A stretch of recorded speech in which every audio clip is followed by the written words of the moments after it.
My name is Dave Kiser. I'm the Assistant Executive Director with CCX Media. We are in Brooklyn Park, Minnesota.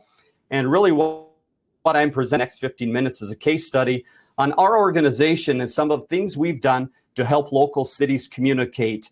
And I'll explain a little bit more about how we tie in with the cities as I go through the presentation. Again, you see, I want to give an overview first of CCX Media and a little bit about our background. And let me again hop to the right screen here. We were established in 1982. We are a joint powers agreement between 9 suburban cities near Minneapolis, Minnesota.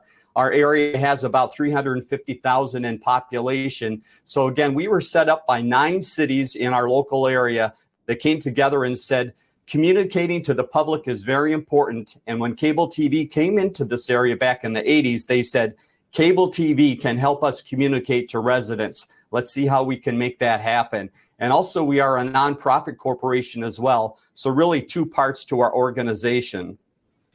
There you see our mission statement.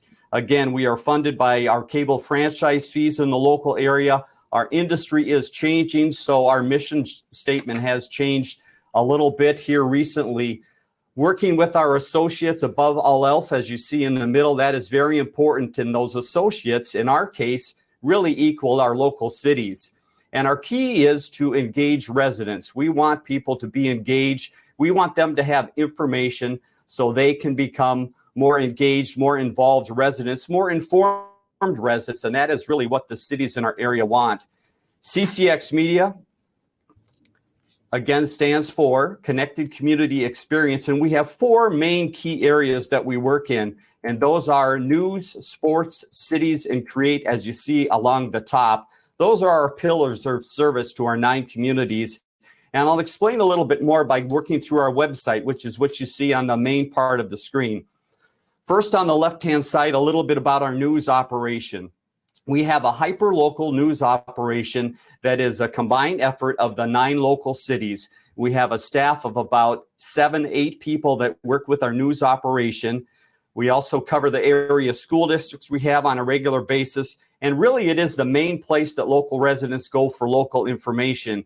We are in the midst of what I think others throughout the world are in, local news deserts, where local newspapers are going away and really the local coverage is shrinking. So these suburbs, even though they're next to Minneapolis, really don't get that much news coverage. And so for people to find out what's happening locally, they need to come to us. The second screen you see on the right is our sports coverage. Again, hyper-local. You're going to hear me say that many times. It's the key to what we do. We have 16 area high schools that we cover. And there you see we did have a football game in the snow just recently. We have a very large local audience for our sports coverage and also a national audience, believe it or not. 2 other areas of the 4 pillars for CCX Media would be our cities. And I'll talk much further about this. 9 communities that we serve.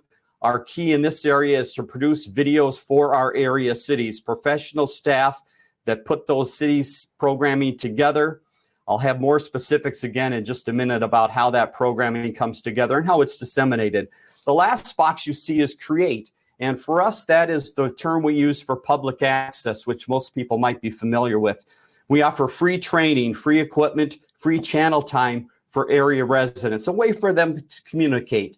First Amendment issues, again, to get their hobbies, to get information out to the local communities. We provide that as well.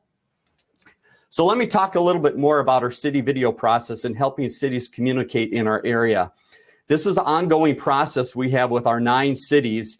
We have great relationships with the communication staff in those cities, their communication coordinators, and also the people that do some of their web and some of their social media work. We have quarterly meetings with those staff people, each separate from the 9 area cities, to go over topic ideas that they might have. What do they need to communicate? What's important for the residents to know? And then we look at how can video be a part of that? So we're really their video producers, video professionals. We then, after we get the topics from the cities, we'll discuss those options and look at ways that we might be able to best get that information out through video. And you recognize some of the terms in the middle. We usually look at, is it a VO, is it an interview type piece, or is it a more full-blown package? Usually using kind of news terms as how we put that together. We will then develop a quarterly production schedule for each of the cities. And for each of our cities, normally in a quarterly basis, we will do 7 to 10 of the city videos. Plus, we'll do mayor's minutes interviews with their mayors on a every other month basis. So that is the type of content we're putting together for the local cities. Here's some examples. So I mentioned the VO. So this would be a good example. We have a local city called Crystal. They have a guide that they put out on a regular basis about what's going on in the city. So we would do a VO about 30 to 45 seconds for them to talk about events or reminders of things coming up in the community. Short pieces, easy for us to produce, graphic heavy, as you can see, a lot of work going on in the background with Photoshop and other graphic programs.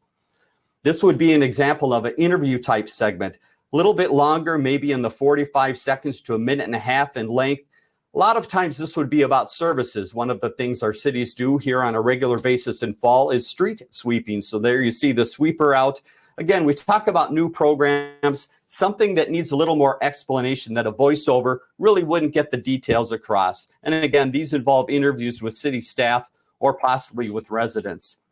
Examples of packages would be something like this. One of our cities, Brooklyn Center, is re-envisioning their downtown. So this is a major city goal. This is something there's a lot of details to. And so we want to make sure we get into the meat of this. Might be multiple interviews, multiple location shoots involved in this piece. Normal production time for something along this line might be a month within the other segments that we're doing, where a VO could be done within a week or 2 week period of time. And again, we're scheduling these all out in advance to work with the cities when they really need the information out. The other thing with these longer packages might be with amenities or facilities. An example might be if a city has a golf course or if a city has a rec center, they might want to put together what we call an evergreen piece or something that lasts a long time about their facility. Another neat way those have been used is with, for example, commissions. If they want people to be involved in city commissions or community commissions, they might put together a piece in that way.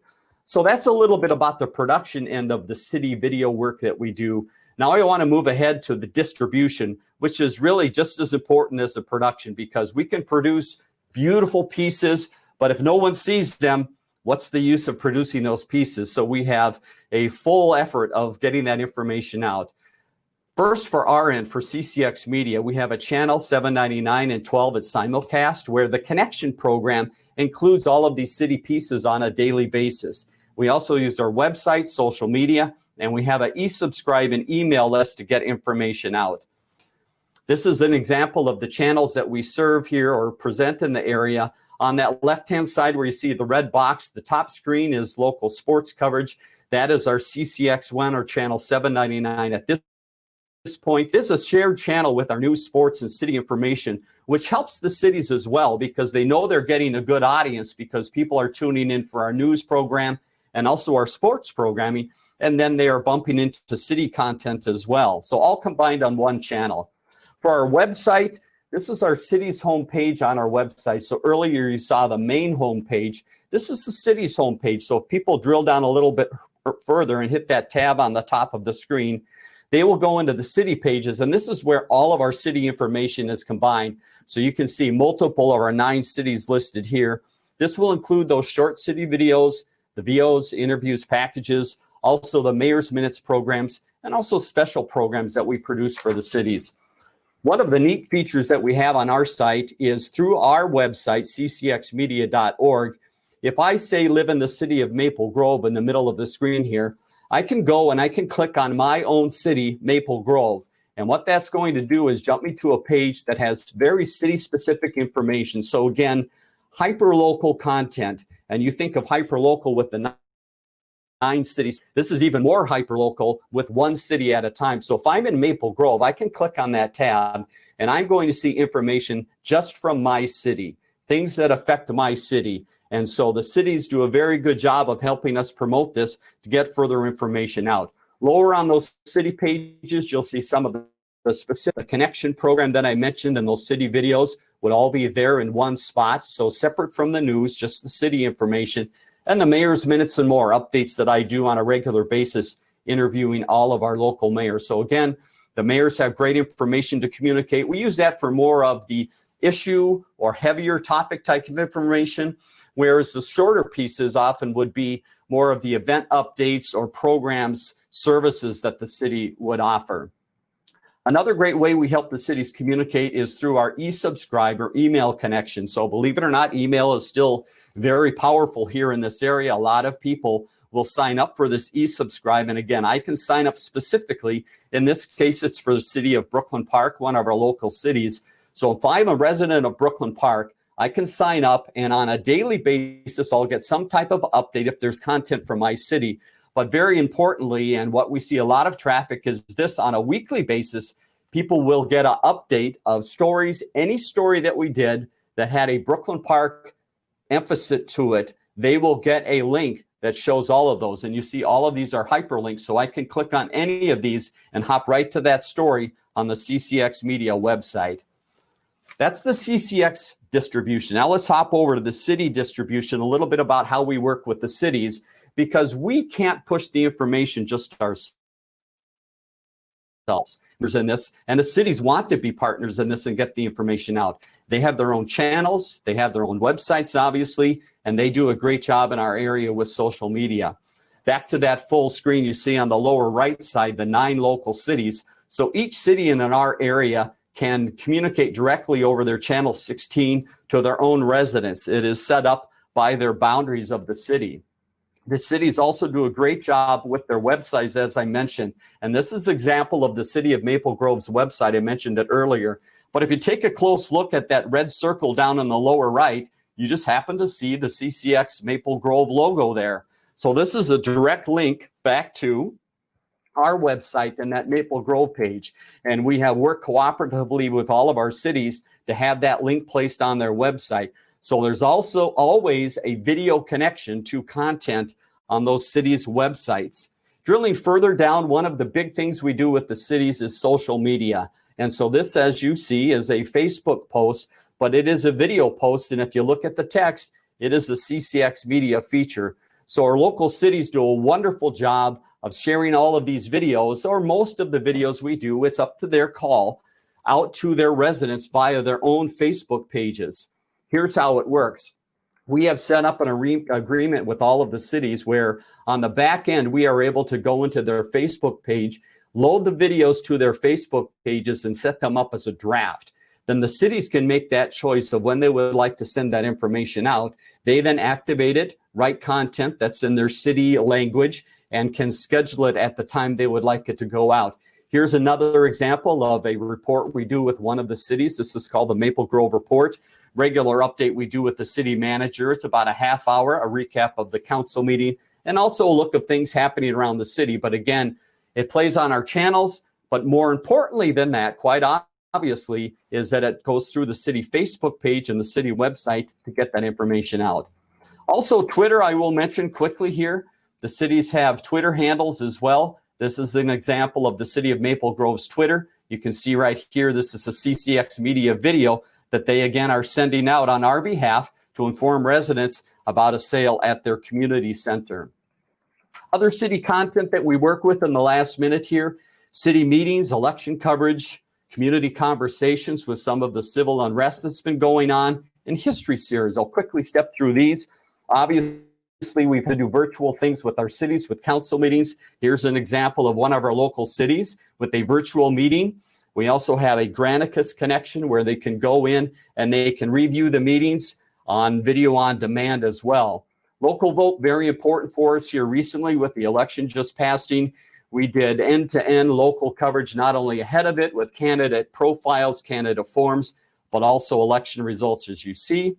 Community conversations with some of the civil unrest. We worked with them to do COVID-19 and also civil unrest meetings live here in our studio with Facebook ability for people to comment and be engaged because of social distancing. And finally, history videos. We worked with the cities on videos about the history of their cities. We worked through 5 of our 9 right now, continuing on the next step. So another way we provide video services for our local cities.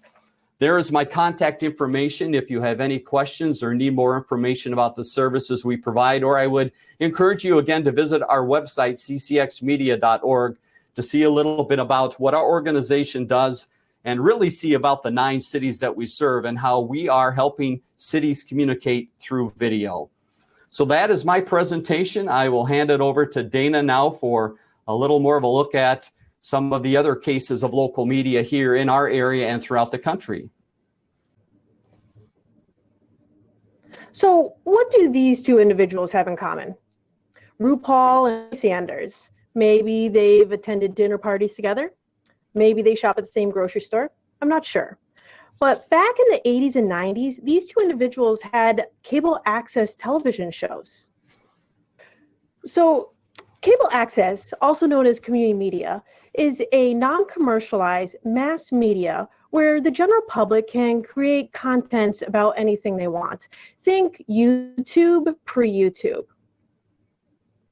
So similar to like everything else, community media has evolved over time. So they're now highly technical community entities with access to production trucks, high definition 4K video equipment, as well as communication professionals like myself and Dave. Hi, my name is Dana Healy. I'm the Executive Director of CTV North Suburbs, Minnesota. And today I will be opening your eyes to what local community media centers could be doing for your city. What value can you get from your community media center? So before I kick it off, let me tell you a little bit about CTV North Suburbs. CTV North Suburbs, very similar to CCX and other community media centers around the country, was founded in 1991 as an agreement between 9 cities in Minnesota. In exchange for a small fee from cable subscribers, the cable company agreed to reserve several channels known as PEG channels, also called Public, Education, and Government Access channels. We have come a long way from just cable channels. Similar to CCX, we see ourselves as an extension from our cities to the community, arming them with information. Now we reach our community through the web, social media, over-the-top devices, pushing out important community information like election results, city mandates, or municipal meetings. So how many more residents could see your city information if you had a team of superhero communication professionals behind your city content? That's what your community media center could be for you. So really, let's think about it. Think about your city communications staff member and all the tasks they need to do throughout the day. Social media, meetings, website updates, press releases, as well as creative content. Now, let's imagine that person with a superhero communications team supporting them. Before, an individual is limited to certain platforms because of time, but with more assistance, they can engage different audiences on different platforms. All right, so wait, what exactly do you do for the cities? I'm glad you asked. Our mission, we produce community-focused digital media to educate and engage our residents. We're a media production partner to our cities and assist in creating quality content mainly through our video about our community for our community. We provide paid-for services as well as what we call added value content to our cities, which they do not need to pay for. So some of our services include city meeting video coverage, video production, event coverage, social media coordination, and video language translations. So there are over 1,600 community media centers like ours in cities across the United States. And your city could be benefiting from our superhero communication teams in these community media centers. They are professional storytellers, quality video producers, and truly community engagement enthusiasts. So today, I'll be walking through 3 case studies on how cities are working with their community media centers in really creative and unique ways. I will also have a super way from each case study on how you can adapt that case study for your own cities, as well as a few examples. And finally, some relationship building action items, ways you can immediately take action to start building a long-lasting relationship with your community media center. So let's kick it off with the first case study. My father and grandparents are immigrants from Portugal. They did not speak English. They received the news updates or information from the government. When they received this information, they relied on a neighbor to translate that week's headlines for them. This is still the case for thousands of immigrants. When the cloud of COVID-19 fell over us in March, there was an abundance of communication from the government in English. In Minnesota, there's approximately 500,000 people that speak a language other than English. The 500,000 non-English speaking people here in Minnesota had to rely on secondhand information, just as my grandparents and my father did. CTV North Suburbs has partnered with TPT Now to provide simultaneous translations of our governor's addresses in Spanish, Hmong, and Somali in a live production atmosphere. I take tremendous pride providing this service, knowing that people like my dad or my grandparents can listen to an entire government meeting in context in their native language. So here are some of our producers preparing for the Somali translations of the governor's address during the civil unrest and Minneapolis protests.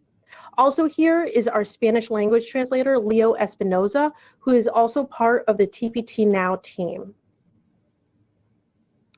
And here's my team at CTV North Suburbs, Patrick Cook and Dale Irving, orchestrating the 3 languages live with their COVID-19 masks on. There was a long fellowship between the 2 organizations that was fostered in the community media space. TPT Now came to us with the connection to the governor's office, and CTV brought the technical know-how to the partnership. In each room, a translator was equipped with a teleprompter, an earpiece, and they translated the speech live. It was then broadcast in 3 different areas with our Somali partners, Latinx partners, and our Hmong partners. The translated video was then live streamed on social media, where it was then shared by the community. So how can this benefit your community, your city? Include more voices. Providing language translations through community media centers is a low-cost way to include more voices to the community conversation. Community media centers are known for engaging many voices. Work with them to add more people to that community conversation. So some examples of use could be translating a planning commission meeting that's discussing development plans near a Spanish-speaking neighborhood, or school committee meetings reviewing school choice options for their residents, or even the interview process for your new city diversity and inclusion officer. It's rare to see full government meetings and announcements translated into multiple languages because of cost. Identifying and fostering relationships with your community media centers and other nonprofit organizations could make that possible. All right, let's kick it off to case study number 2. In the hills of Gresham, Oregon, a partnership between Metro East, a local community media center, bloomed. So as government employees, there's no shortage of duties. And now it seems like every job description has a social media mandate attached to it. Remember our communications employee, one case study back? Well, here she is again. Content can be tough to generate when you're being pulled in this many directions. The city of Gresham, Oregon partnered with Metro East, a local community media center, to create a video library to use on social media posts. The media center gathered clips of parks, National Night Out, downtown scenes, as well as local parades, fire, and police announcements. The city communication team takes these videos and creates engaging clips year-round. Video commands 12 times more engagement on social media than just a photograph. And Gresham, Oregon is seeing that community engagement with their residents. So how can this benefit your community? Increase staff bandwidth. This is a bandwidth builder. Identify communication items that can easily be outsourced to reclaim staff time. Video and photo capturing is a great start. By increasing staff bandwidth, they can take on more residents to benefit the take on more initiative, benefit your residents. So examples of use for stock video library. Public service announcements about new city initiatives, things going on, especially around COVID. Seasonal fire prevention updates or reminders for residents. Or even a video about the budgeting process to create budget transparency and gain buy-in from your local community. Video is an excellent engagement tool. Having on-demand content available will help city engage residents in a new and interesting way. All right, last case study here. So the town is a valuable means for Massachusetts taxpayers to share their views and affect change within their town. Residents ask questions and vote on articles and tax levies. In a suburban town of Winchester, Massachusetts, 250 town meeting members assemble to vote on issues concerning the town. Prior to COVID, town meeting assemblies would look like this. A couple hundred people in a school auditorium speaking and voting on articles. Because of COVID, this just won't work now. So WinCam, a Winchester-based community media center, worked with the public to develop a new town hall forum that was safe, legal, and accessible to the public. It's a hybrid style meeting, which means the city clerk, moderator, and officials are in the WinCam studio, and the 250 town meeting members call in through Zoom. Segments about each article are pre-produced in video packages to provide the town meeting members background on what's being voted on.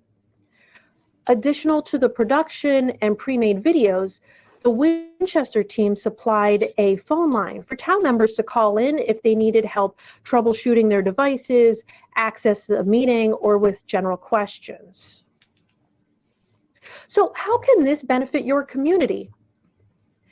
Enhance technology to enhance community engagement. Your city may already have access to enhanced technology platforms without going to a private company.